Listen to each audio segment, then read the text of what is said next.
चलिए आगे बढ़ते हैं। जयपुर में पैंथर की बढ़ती मौजूदगी से मानव वन्यजीव सह अस्तित्व का अनोखा उदाहरण नजर आ रहा है। हालांकि कमजोर परिवेश और सशक्त प्रबंधन के अभाव में यह सह अस्तित्व खतरे में पड़ सकता है।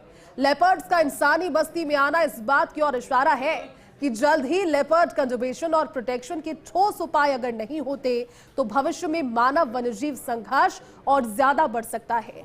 देखिए फर्स्ट इंडिया की ये एक्सक्लूसिव रिपोर्ट।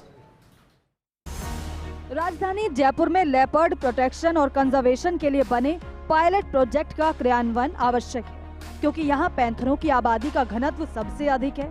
झालाना, आमागढ़, नाहरगढ़, जयपुर उत्तर, डीसीएफ जयपुर और जमुआ रामगढ़ में कुल मिलाकर 145 लेपर्ड पाए जाते हैं। इसके अलावा यहाँ पर 347 हायना, 145 गीदड़, 27 भेड़िए और एक भालू सहित कुल 10,741 वन्य जीवों की मौजूदगी है।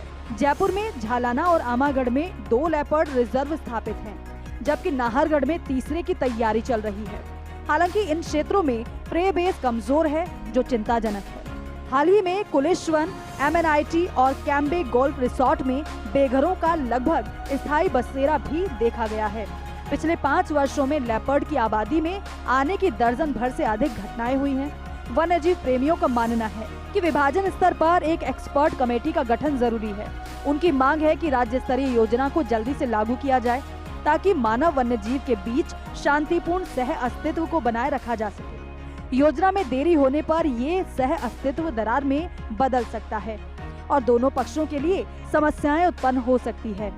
अगर जयपुर को अपनी वन्य जीवों की समृद्धि और जैव विविधता को बनाए रखना है तो इसके लिए एक ठोस और प्रभावी प्रबंधन योजना की आवश्यकता है।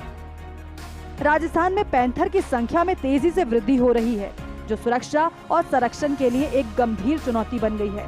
वन विभाग के आंकड़ों के अनुसार प्रदेश के 24 संरक्षित क्षेत्रों में 578 और संरक्षित क्षेत्र के बाहर 41 अन्य क्षेत्रों में 347 पैंथर देखे गए हैं। जयपुर सहित 30 से ज्यादा जिलों में इनकी मौजूदगी चिंताजनक है। वर्ष 2024 की वाइल्ड लाइफ एस्टिमेशन के अनुसार प्रदेश में कुल 925 लेपर्ड हैं, जिनमें से 578 संरक्षित क्षेत्रों में और 347 बाहरी वन क्षेत्रों में पाए जाते हैं। उदयपुर में भी पैंथर की संख्या बढ़ रही है। उदयपुर उत्तर में 37 और डीसीएफ उदयपुर क्षेत्र में 25 लेपर्ड देखे गए हैं। गोगुंदा के आसपास 15 से 20 लेपर्ड का विचरण चिंता का विषय है। ऐसे में ह्यूमन किलर लेपर्ड की पहचान करना आसान नहीं है। वन विभाग ने ह्यूमन किलिंग मामलों में शामिल लेपर्ड को गोली मारने के आदेश जारी किए हैं।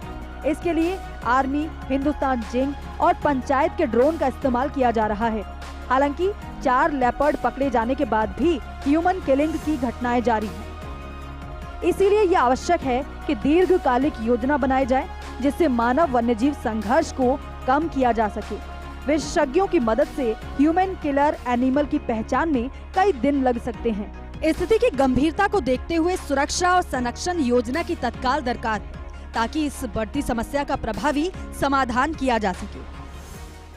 गोगुंदा में लेपर्ड के हमले में 7 लोगों की मृत्यु के बाद वन विभाग ने अब लेपर्ड प्रोटेक्शन और कंजर्वेशन को लेकर के योजना बनाने की दिशा में विचार शुरू कर दिया है।